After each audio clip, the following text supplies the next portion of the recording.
اللهم صل على سيدنا محمد الفاتح لما أغلق والخاتم لما سبق ناصر الحق بالحق وهادي إلى صراطك المستقيم وعلى آله حق قدره ومقداره العظيم.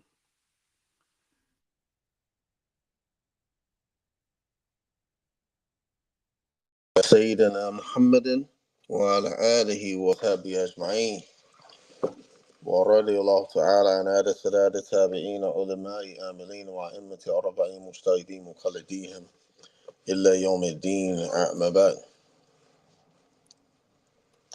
Assalamu alaikum wa rahmatullahi wa barakatuh.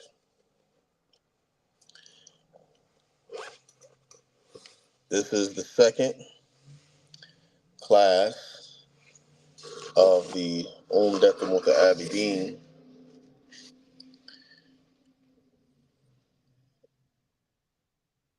Umdat'l Muta Abideen on the second series of the Maliki Fiqh series. And today we'll be going into Ilm Furul al-Dhahira.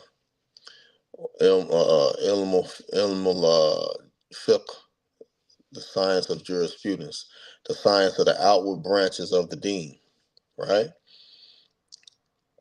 And this section is on pure water. Now, mind you, if everyone paid attention to and went over the Umdat'l Bayan with me, the first section of the Ilm Fiqh, the science of jurisprudence, we dealt with pure water. And water, originally pure water, water in itself is part of every living thing, has the essence of water. It's like every living thing that is movable, it has a ruh, it has a soul. And like I had mentioned in Umdat'l Bayan, that water is pure, and it makes other things pure, right? And that Allah subhanahu wa ta'ala said, we have made everything living from water. Thus, water is the foundation of life in all things. The outward life is existence is existence of water within it, and the inward life. The existence in the inward is that it has a ruh, it has a soul, a spirit. So Allah subhanahu wa ta'ala says in relation to the to waters that we have sent down pure water from the heavens. That Allah subhanahu wa ta'ala, when He sends the rain down, the rain gives life to the earth, right? Where things begin to germinate and cultivate and grow. In the Sheikh Abdullah folio, Taqaddam Allah bi rahmatihi, Ameen, he had mentioned in his Diyad Ta'wil, this expression is significant regarding purification or water's ability to be utilized as a purifying agent from ritual impurities and from impure matter, right? That the water purifies the body in wudu or in ghusl from ritual impurities, and that the places that need to be cleaned, that water cleans them. And in relation to the classifications of water, there are some water that is utilized for wudu and ghusl, and some water that is utilized for cleaning things. Like, and then when impure, say for example, if impure things enter a pond, a large body of water, right? The whole large body of water does not become impure because something impure had entered it. But say, for example, that there's a 5-gallon bucket and something impure enters the bucket, right? Because it's a vessel, depending on the size of the impure thing that enters it, the whole water doesn't become impure, but only a portion. Now, if you take water and continue to add water to that bucket, it will flush out the impure matter, right? It will flush it out to make all of it purified again. That's what is meant by uh, uh, water is pure. Ma'u tahir, binafsihi bighayrihi. It is water is pure in itself, and it makes other things pure. All right, so as it relates to things that intermix with it, like for example, if water changes its taste, its color, and its smell, then if it changes smell, it may not be pure enough for you to make wudu and ghusl with it, but it may be pure enough for you to cleanse things with it. If it loses its taste and smell, changes taste and the smell. Some things that alter the color of the water, the color may still be pure, but you can't use it for anything. You can't use it for cleaning. You can't use it for wudu. Now, there's no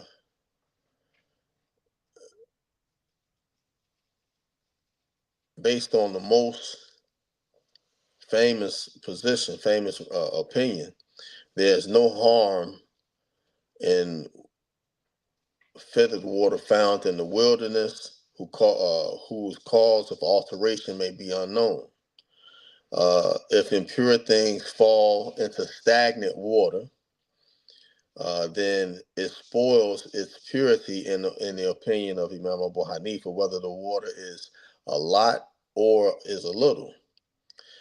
In the opinion of Imam Malik, is that it is spoiled if it alters the taste, if it alters the smell, right?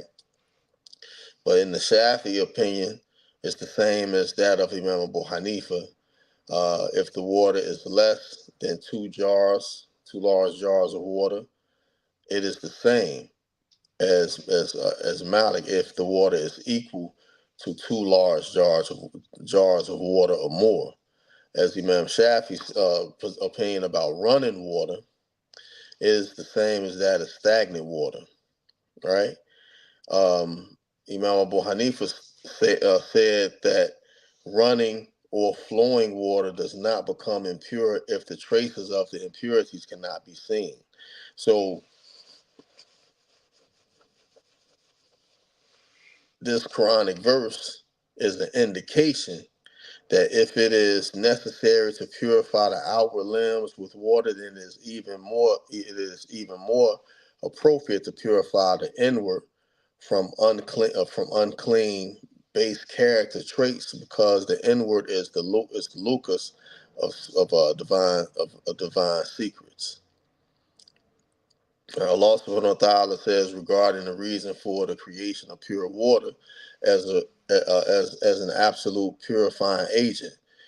We have sent down from the heavens water so that he may purify himself by it. And Allah subhanahu wa ta'ala says, and he sent down upon you from the heavens water so that he can purify yourselves by means of it, to remove from yourselves the filth and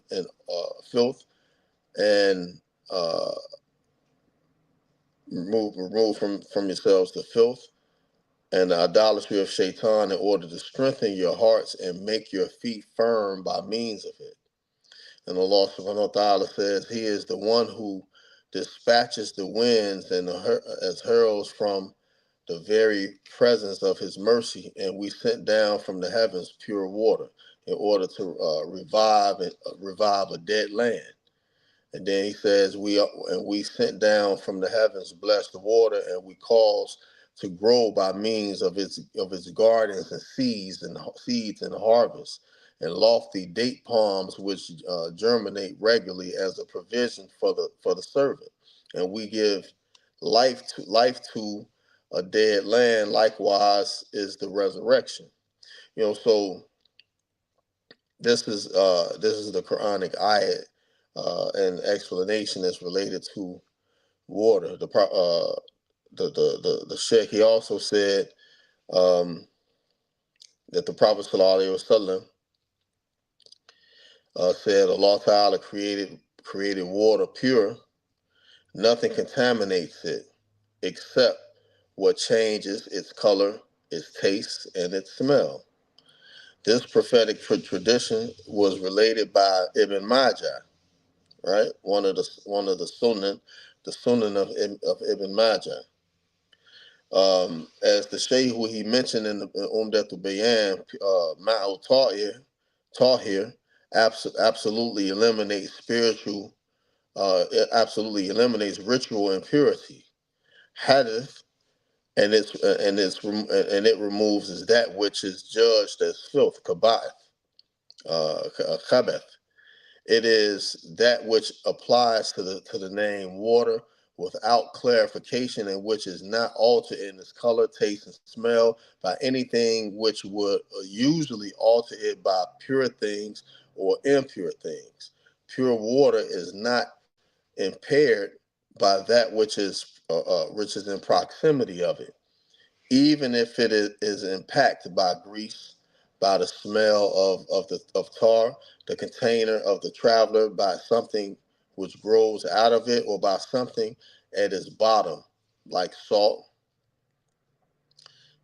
like salt. The meaning of his words eliminate ritual impurity, hadith, and it removes is that which is judged as filth by means of unaltered water is regardless if the water is sweet or salty, right? It has been related in Tabarani on the authority of Abdullah al Mutalaji that he once went to the Prophet sallallahu alaihi wasallam and said, "O Messenger of Allah, Ya Rasulullah sallallahu alaihi wasallam, verily we plow the seas and we bring with us limited amounts of water, which if we use for ablution, we will become thirsty. Can we make ablution from the seawater?" The Prophet ﷺ, he said, its water is pure, and what dies in it is permissible, right? Al-Hamidi said that, as Shafi'i said, that this prophetic tradition is half of the science of purification. All right, so um, as it relates this to what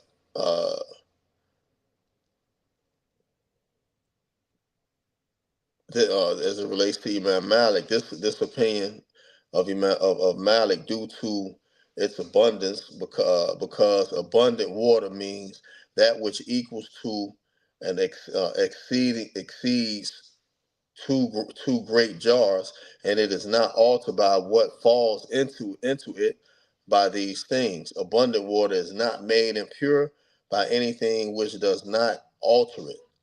His proof being the prophetic tradition. When water reaches the equivalent of two great jars, then it cannot be considered as impure. Sheikh Ahmed ibn Naqib al-Misri, mashallah, Sheikh Ahmed ibn Naqib al-Misri said, two great jars is equal to approximately 500 Baghdadi leaders. Now, who is Sheikh Ahmed ibn Aqib al-Misri? If anyone has ever read Umdat'l Salik,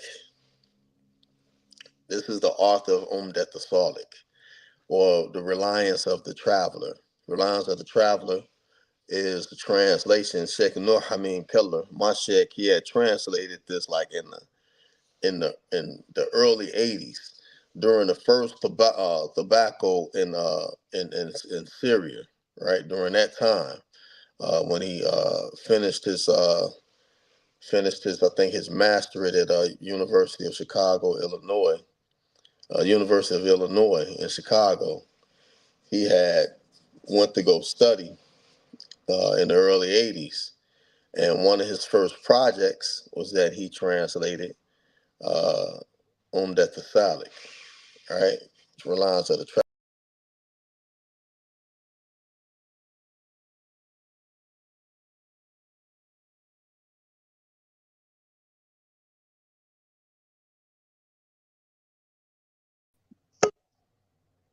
MashaAllah.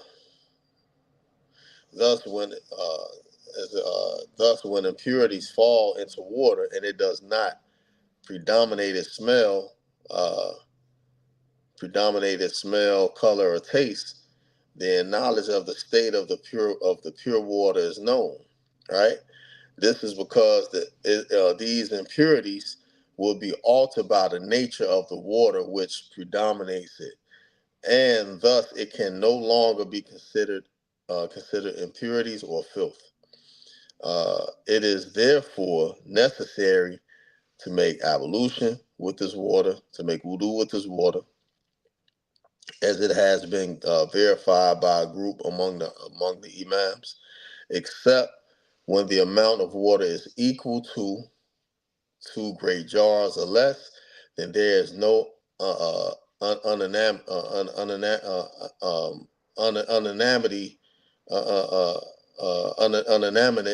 unanimity regarding it. This has been specified in the prophetic tradition related by Ibn Abbas, radiallahu anhu, where the Prophet ﷺ said, "Water is not made impure by anything."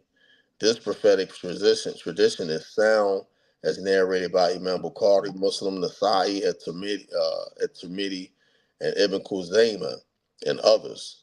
Shaykh Uthman ibn Fodio, rahmatullahi, said in his Maratul Tulab, this is another text that is this is also a comparable text that you go over, Maratul Tulab, after Umdat'l Ulama. It says that it says in the Umdat'l Bayan commentary, the commentary upon the Akhdari, when water is altered in its color and taste, then it is considered impure by consensus. However, when it is altered in its smell, then it is considered impure based upon what is well known from the Maliki school of thought. It has been related by Ibn Majusun. Water is not considered impure by the alteration of its smell. It says in the Miftah Sadat, the commentary upon the Irashad al-Salik, there is no disagreement regarding the first two, meaning the color or taste of water.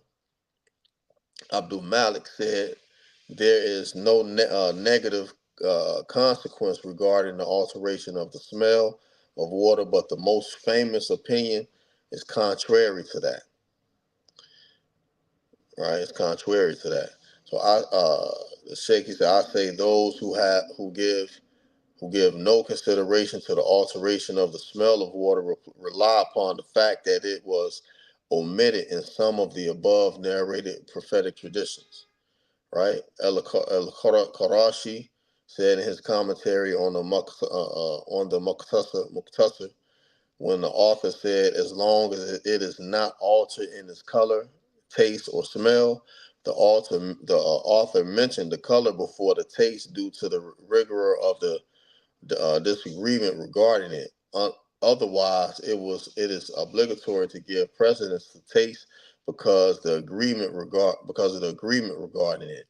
He mentioned the smell last due to the weakness of the difference regarding it, because the most famous opinion of the school of Imam Malik is the alteration of smell of water harms it, as Ibn Arafa and others explicitly stated.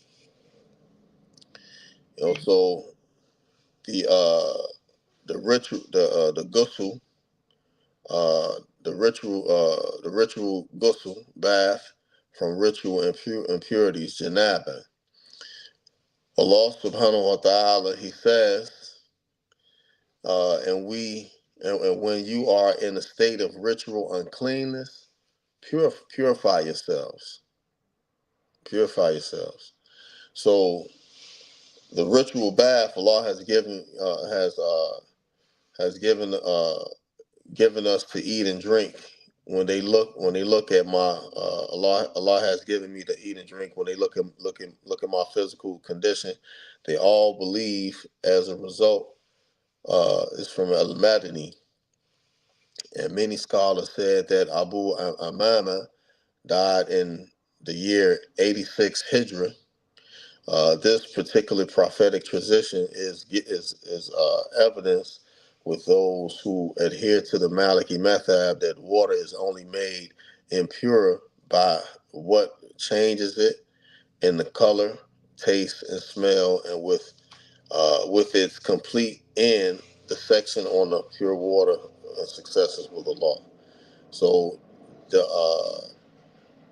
linguistic meaning of the term ghusl, right, is complete bathing of the entire body, right?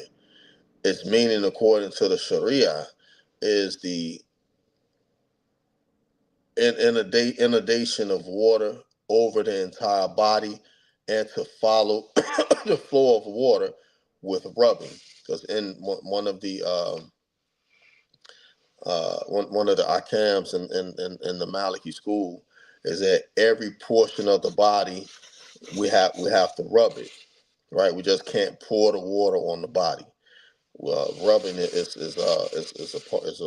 consistent. When you washing the hands, you have to rub it. Elbows, face, every part of the body you have to rub, right? Um, with the intention of removing impurities, or to make permissible an obligation, which is performed based upon a design order, designated order or specific number.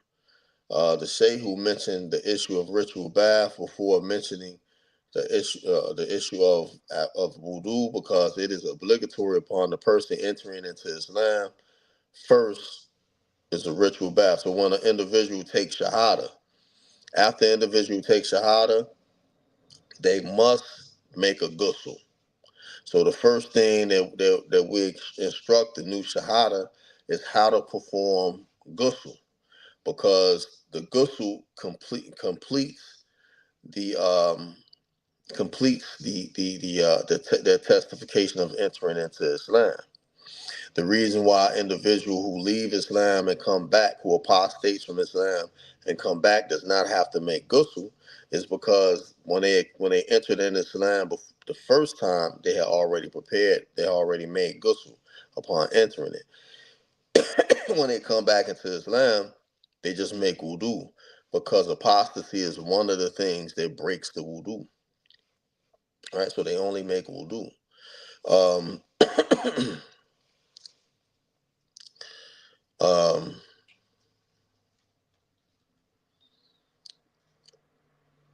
the religious bathing of the body has been made lawful for many circumstances. Among them is the bathing for entering Islam, as we mentioned. Then the ritual bath for the release of ejaculation fluid, if it is known. Then the ritual bath when the same is released without knowledge, like when one discovers ejaculation fluid and does not recall having a wet dream. Then the ritual bath for releasing of ejaculation fluid involuntarily and not for the purpose of pleasure. Then the ritual bath due to touching of the private parts, of the two private parts of the opposite sex. Then the ritual bath of the woman's menstruation, menstruating. Then the ritual bath of the woman who has completed her menstruation but has not been completely purified. which she does for each prayer. Then the ritual bath for the blood of afterbirth. Uh, then the ritual bath of the day of Juma and its prayer. Then the ritual bath of adorning the pilgrimage garments,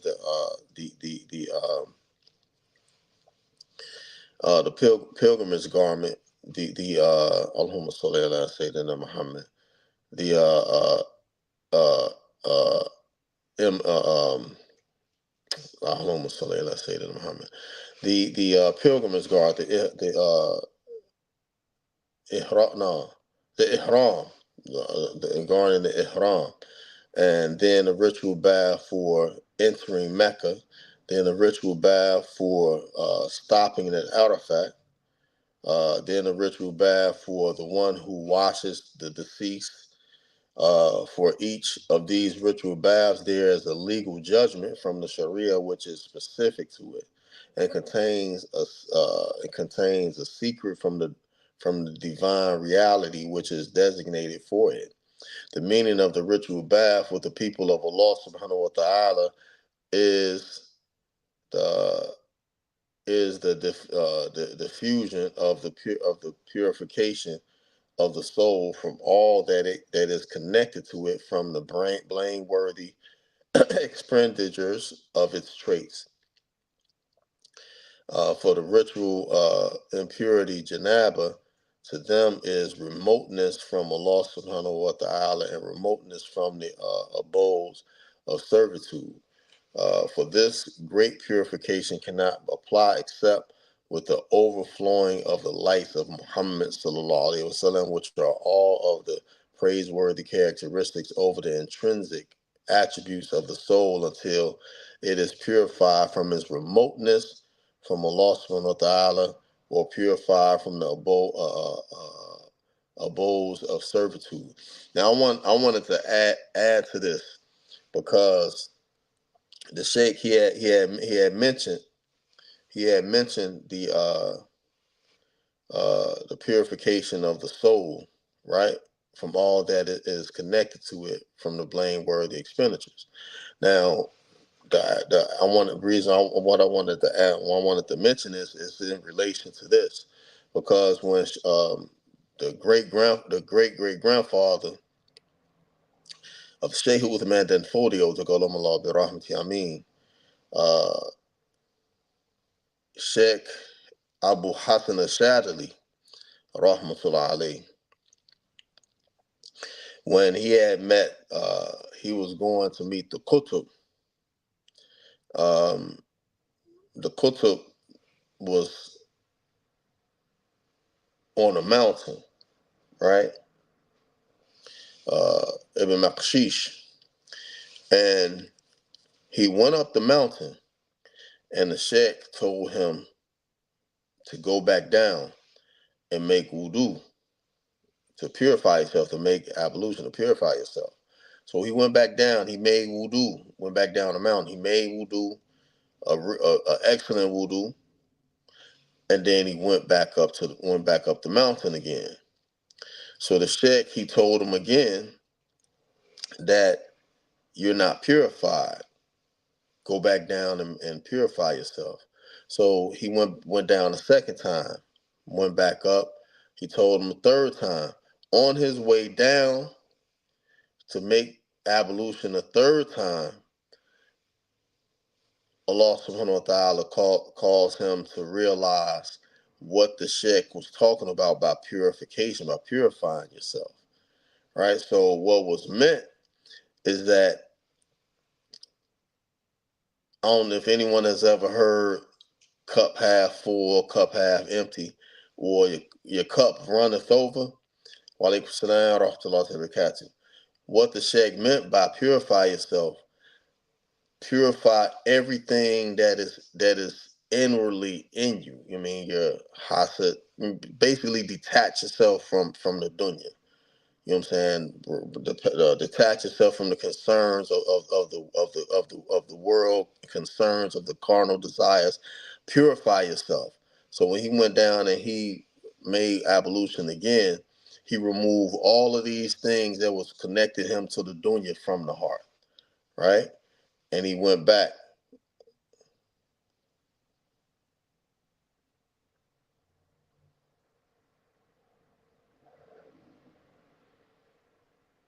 Oh, mashallah.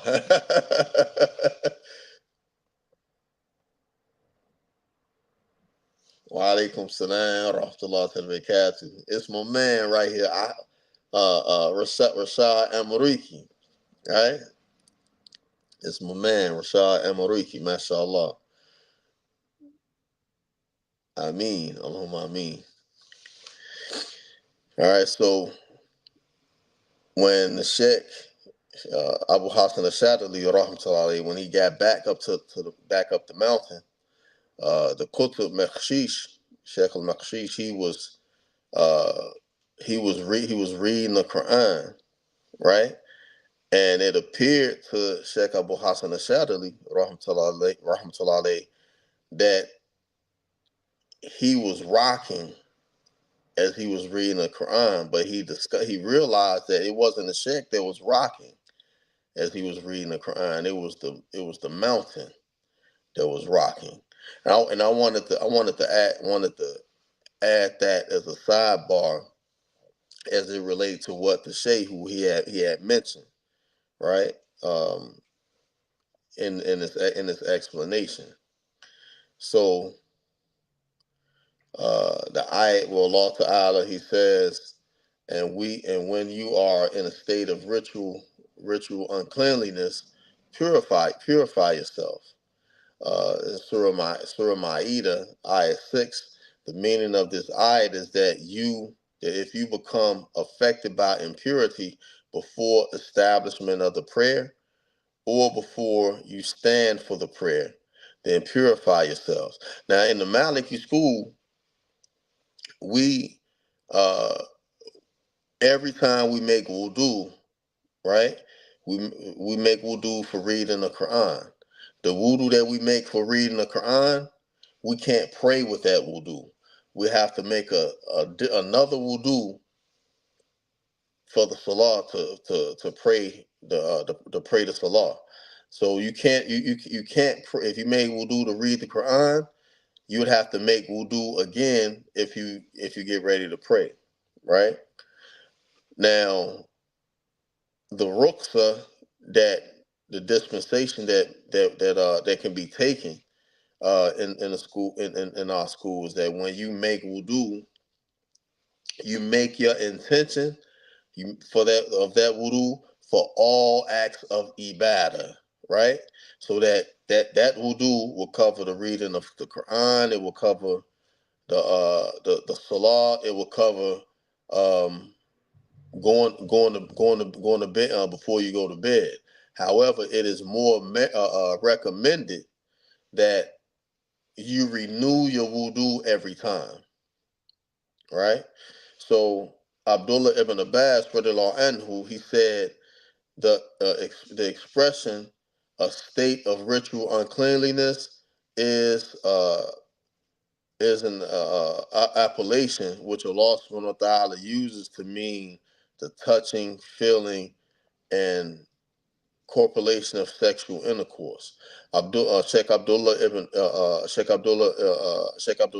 Fodio, to God Allah bi rahmati, I mean, he said in his the Ayatul Ta'wil, the expression purify yourselves means to be utmost in purification by bathing the entire body. The entire body.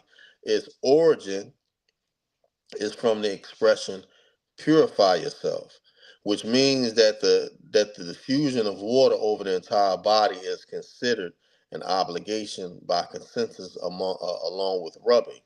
According to Imam Malik, uh, but contrary to Shafi, Ahmed, and Abu Hanifa, likewise, this continuity accompanied with mentioning the name of Allah, ability, and intention, contrary to Abu Hanifa. All of these, according to the Malikis, are the obligations of ritual bath. However, Imam Abu Hanifa also makes the the rinsing of the mouth and sniffing out water into sniffing water into the nose and blowing it out among the obligations, while as Shafi'i makes the running of the fingers through the hair and undoing braids among the obligations. It is narrated in the Sahih of al-Bukhari and on the authority of Abu Hurairah radiallahu anhu that when a man sits in between the four parts of a woman and makes effort with her, then ritual bath becomes obligatory. Uh, become obligatory. The term four part means a part of a thing. It is said that this refers to her hands, legs. It is also said that it refers to her legs and thighs, between the ankles and thighs. It is said that it refers to the thighs and the pelvis. It is said that it refers to her thighs and the labia. It is also said that it refers to the forelips of her private parts. Private parts. Ashari said the four parts refer to the two inner lips of the woman's vagina and the two outer lips of the labia. Qadi Iyad said that the soundest opinion was that it refers to the forelips of her private parts. So what makes ghusl obligatory in regards to um, being with the woman is when the head of the penis enters past the four parts, past the lips, the outer lips and the inner lips. Then when ghusl is obligatory.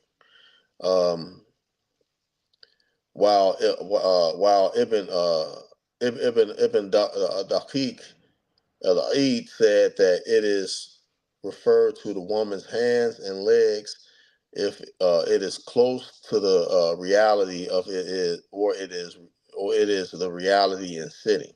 The expression makes effort with her.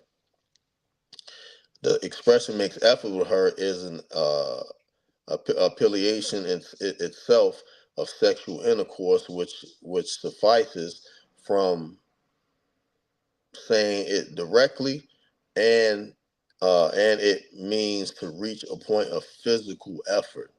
It is said that it means hard work with her, utilizing the movement of the body, or to reach an extreme level of effort and interaction with her. Imam Nawawi rahimahullah, he said the prophetic tradition means that the obligation of the complete ritual bath is not dependent upon ejaculation, although one can assume that what was meant by making effort is ejaculation, since it is the goal of the affair of sexual intercourse. But there's no clear evidence for that. The correct answer is that the explicit absence of the mentioning of ejaculation in what has been narrated in the above mentioned prophetic tradition negates the interpolation in the narration of Muslim by way of Waraq on the authority of Al Hassan, where it states in the last of the prophetic tradition, even if there is no ejaculation. This also occurred in a narration of Qatada, which was narrated by Ibn Khuzaymah in his Tariq on the authority of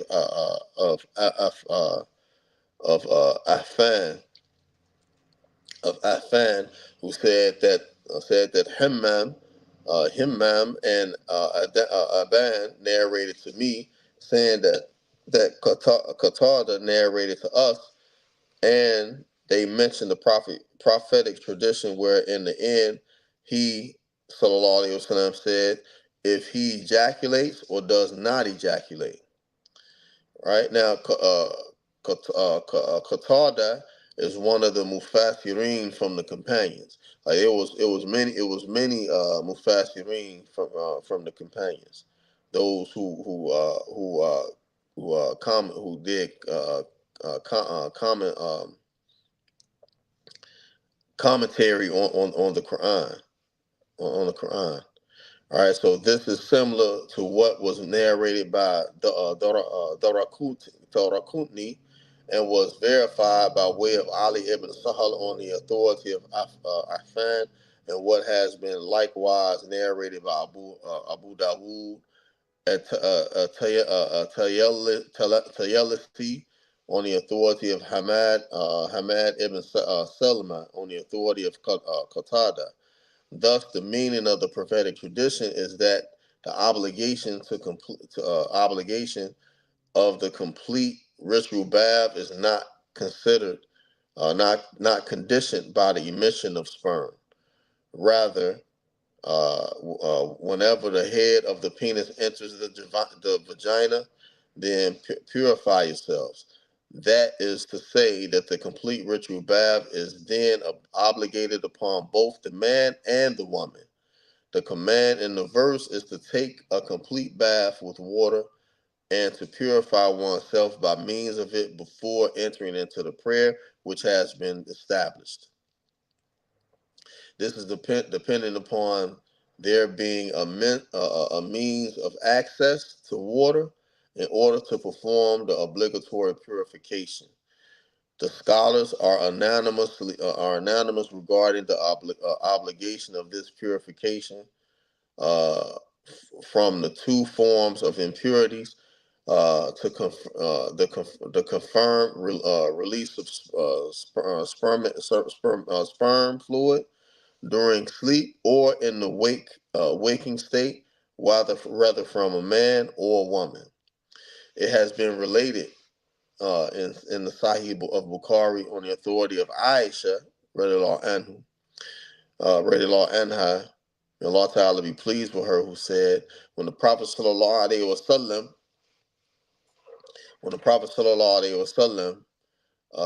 used to make ghusl from ritual impurity, he will begin by washing his hands. All right, he will begin by washing his hands. He will then do ablution with the ablution, like the ablution for the prayer. He would then enter his fingers in the water and then rub them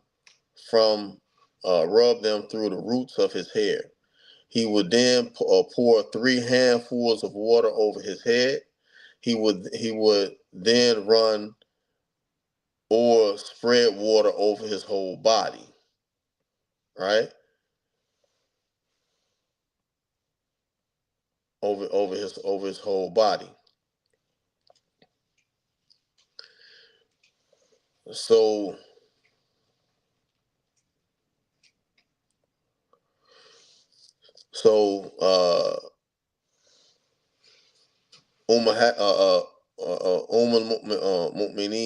Mu'mineen Aisha radiallahu anhu, radiallahu anha, she's the daughter of Abu Bakr Siddiq, the wife of the Prophet sallallahu alaihi wasallam. Abu Bakr Abdullah ibn Abi Qahafa Uthman ibn Umar, ibn Amr ibn Ka'b ibn Sa'd ibn Taymi al-Qurayshi Taymiyya al-Makkiyya. She was one of the wives of the Prophet sallallahu alaihi wasallam, and the most knowledgeable of the women in the sciences of the religion in the entire Ummah. Aisha radiallahu anha related 2,210 hadith and was a major source of legal decision during the time of the companions in the second generation. She was the first person to get who was qualified to give fatwa. And many other companions, they learned from Aisha radiallahu anha from behind a screen, from behind a burqa, a hijab. The sheikh who narrated this prophetic tradition in this text from the mother of the believers, Aisha bint Abi Bakr as-Siddiq, radiallahu anha, right? The meaning of her words, Allah, radiallahu anha, when the Prophet sallallahu alaihi wasallam used to make used to make ghusl from ritual impurities. That is to say, what he enacted as shara'i and sharia, enacted sharia in the action of in the action of the ghusl, the utilization of genitive particle from men, in her words, from ritual impurity is used as a causative factor. That is to say that ritual impurity was was the causative factor for him making the ritual, the ghusl. The meaning of ritual impurity, janaba, in the words of the linguist, is spermatic fluid.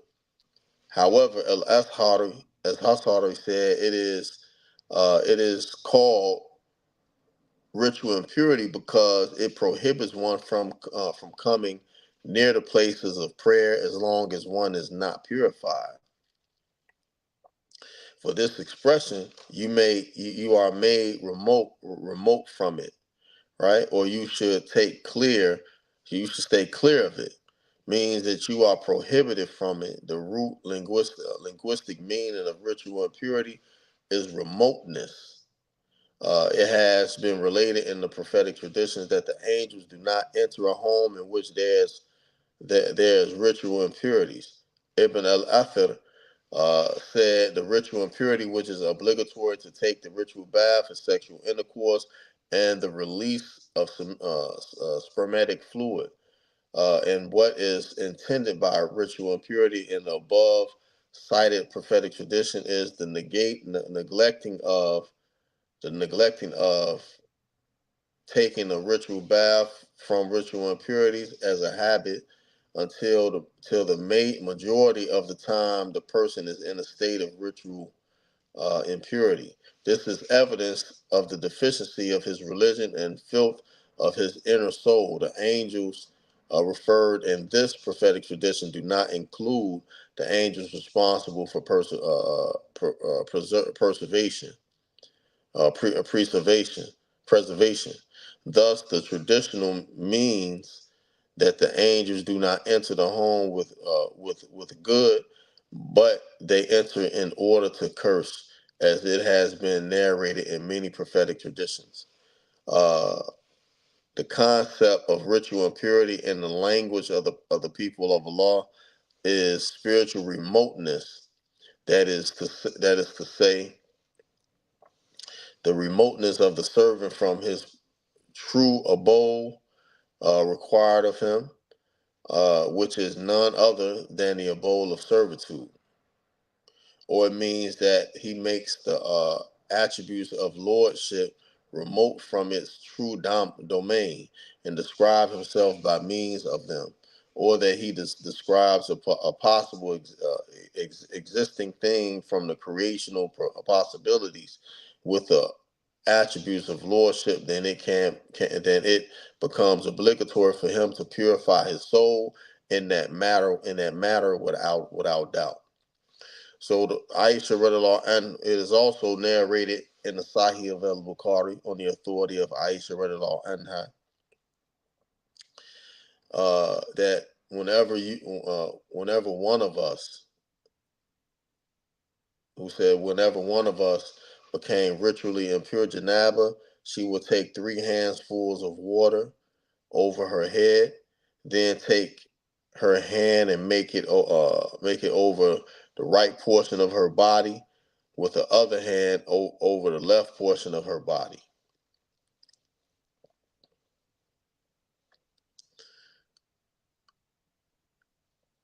With the left portion of body. The meaning of her words, whenever one of us became ritually impure, refers to the wives of the Prophet sallallahu alaihi wasallam, right? Because the time Aisha, she narrated 2,210 hadith. Salama, she narrated some hadith as well. Hafsa, she narrated some hadith because the Prophet sallallahu alaihi wasallam he spent time with each one of his wives.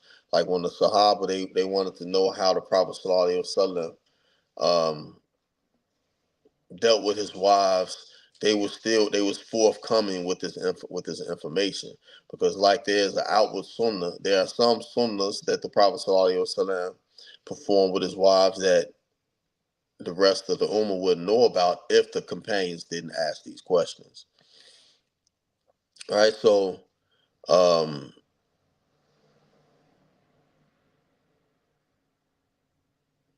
this prophetic tradition from Aisha has the judgment of being referenced back to him because it sallallahu alaihi wasallam because it apparent is its apparent expression is that the Prophet sallallahu alaihi wasallam was acquainted with what they did. This was the determination of Bukhari regarding her expression because the judgment of the words of the companion who said we used to do so and so has the legal judgment of being referred to back to the messenger sallallahu alaihi wasallam, regardless if the attribution to his time sallallahu alaihi wasallam was stated explicitly or not. Al-Hakam also asserted the same opinion of this judgment. Al-Hakam he said Al-Hakam said when seminal fluid flows from the servant during the waking state or sleep, then it obligates him to make a ritual, make a ghusl. Likewise, when it comes out during the departing of his spirit at death, it is also obligates it. Thus, the deceased must be given the ritual bath. So when the soul leaves the body, you know what I'm saying, in death, it's also it obligates for the deceased to be given his last ghusl.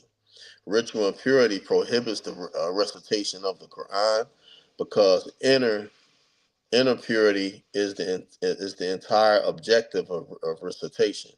Such a man, if he does not take the ritual bath in this life due to something which prevented him, then then had forfeited the purification required to reach the messenger of Allah sallallahu alaihi wasallam.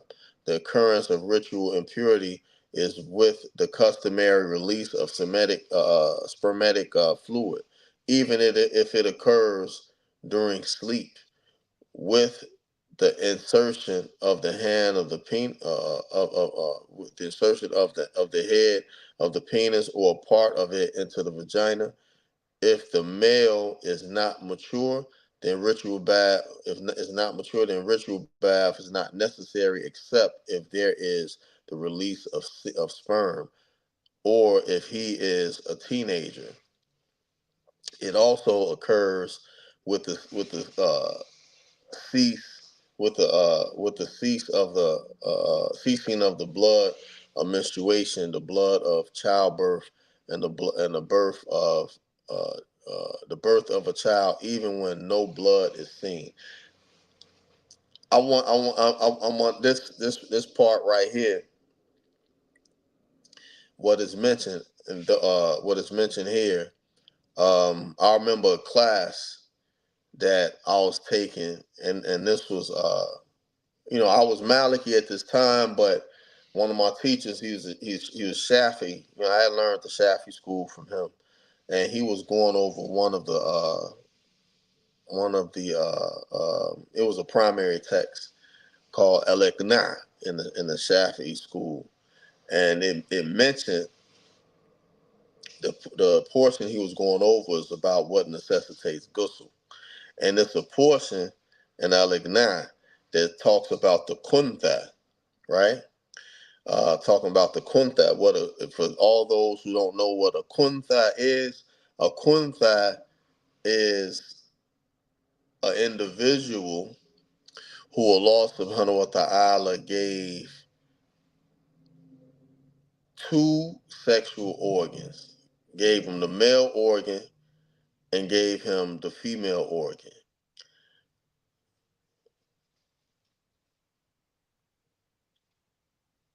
Right? And gave him the female. Mashallah.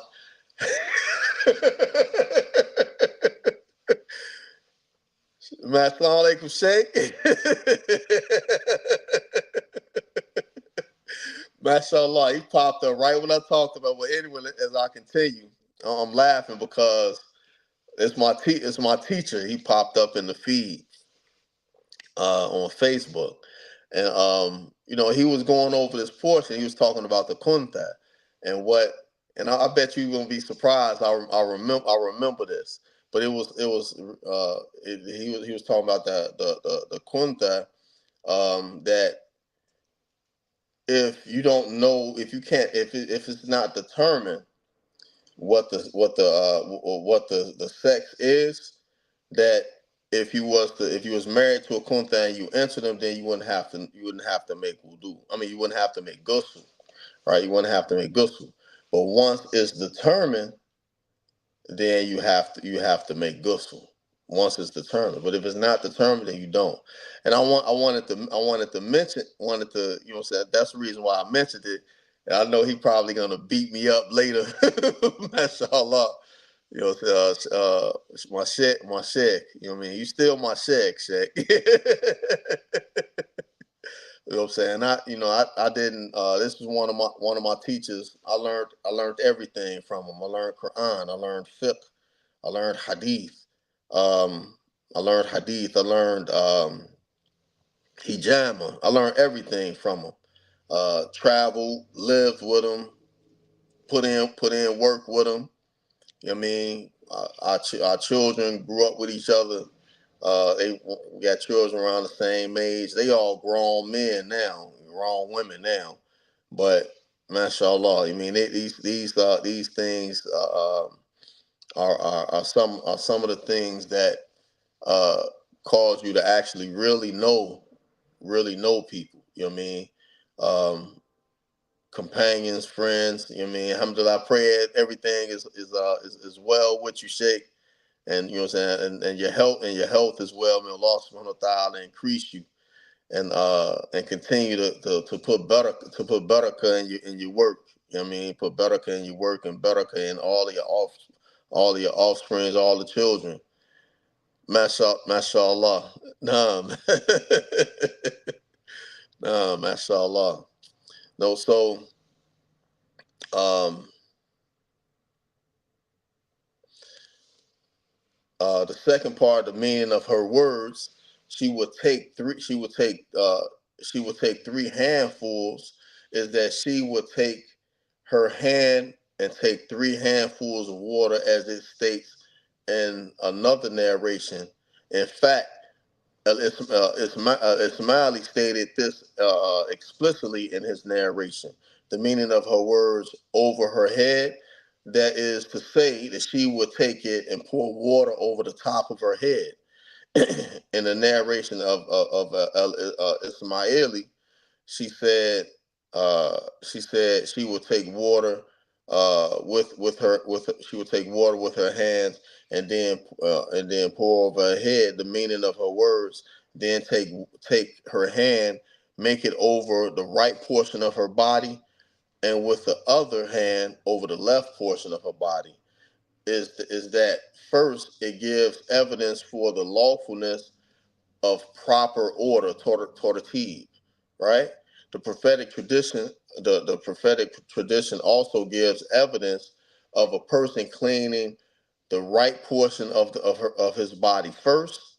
The Shehu Tagadamullah Birahmati Ameen said in his Umdat'l Bayan in the chapter on the obligation of the ritual of ghusl, and in Sunnah, the obligation of the ghusl are 5: the intention, the niyyah, covering the entire body with water, continuity, wiping the entire body, and making water penetrate the hair. Its sunnah are 4: beginning with the washing of the hands up to the wrists, rinsing out the mouth, sniffing the water, Mashallah. uh, washing out the mouth, sniffing the water, and wiping earlobes.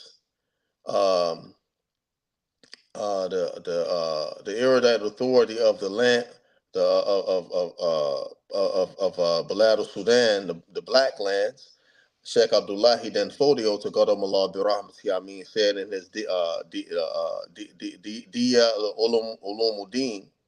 Ulumuddin regarding the methodology of making the ghusl. As for the methodology of the rich of the ghusl, it is that he places his hands in the water container, which should be on his right side, and wash his hands 3 times. Right. He then cleans his private parts in order to remove any filth from his body, if there is any. Then he performs the ablution, like the ablution for the prayer. Then he pours water over his head, washing it 3 times. Then he pours water over the right part of his body. Then the left part of his body, all the while rubbing his body with his hands, making sure to rub front to back, right? Front to back. He should also rub into his beard in order for water to reach underneath it. Now and it's just talking about the ghusl. Now for wudu, if you got a big beard, you just make masa over your beard. Unless you have a beard like mine, then you have to make sure that you wash that part of the face. You know what I'm saying? In wudu or in ghusl, because I don't have a big beard. What I have is all that I can grow, except for the portion of the beard that I have the most hair of. And in the Maliki school, in the Maliki school, the beard is this portion right here. This is the beard. Every other part of the beard the beard has eight parts, but the part of the beard that you can never cut off, you can never cut it or trim it, is this part right here.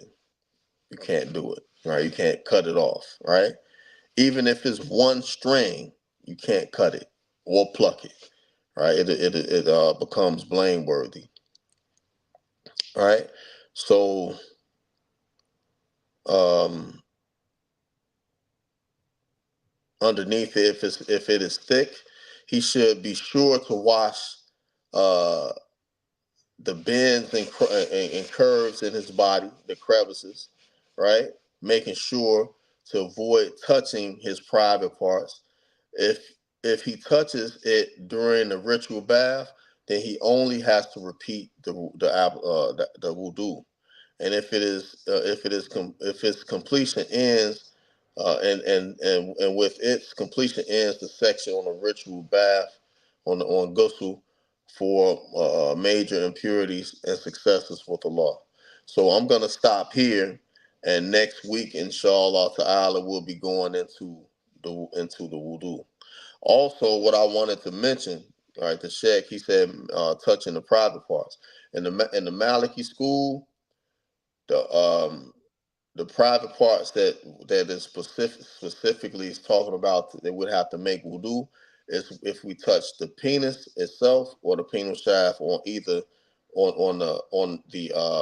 light part of the hand. If the back of it touching, we don't have to make wudu. It doesn't break your wudu. But touching the penal shaft with your hand, it breaks the wudu with the white part. But if you touch the scrotum sac, it doesn't break your wudu at all. Right? So subhanaka Allahumma wa bihamdika ashhadu an la ilaha illa anta astaghfiruka wa atubu ilayk. سبحان ربك رب العزة عما يصفون والسلام على المرسلين والحمد لله رب العالمين برحمتك يا أرحم الراحمين والصلاة والسلام على رسول الكريم آمين. Assalamu alaikum wa rahmatullahi wa barakatuh. Everyone, before I go, please like the video, share the video, and subscribe to the channel if you're watching on YouTube, and hit the notification bell so every time we upload a video, you will receive the notification. They will be going live. Everyone who's watching on Facebook, please like and share the video to your platform, share the video to your pages, so that we can keep the algorithm on Facebook going, and we keep the algorithm going on YouTube. All right, so assalamu alaikum wa rahmatullahi wa barakatuh. Everyone have a blessed evening. Until next week. Also, inshallah ta'ala, we'll be looking for the Hilal for Ramadan in Philadelphia next Tuesday, coinciding with our sighting for Sha'ban, for the sighting of the Hilal, for our starting of Sha'ban and the starting of Rajab. All right, so we'll be looking for the Hilal Tuesday. I know the calculations on the calendar said that Ramadan may start. They may start Monday. May start Monday, and they fast Tuesday. But we'll be looking for the Hilal Tuesday, inshallah, based off our sighting. Because sometimes we may be a day off based off our sighting, and we may be a day ahead. But consistently every month we go out and look for the Hilal in Philadelphia. So inshallah ta'ala, everyone have a blessed evening.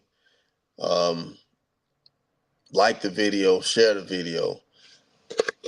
Assalamu alaikum wa rahmatullahi wa barakatuh.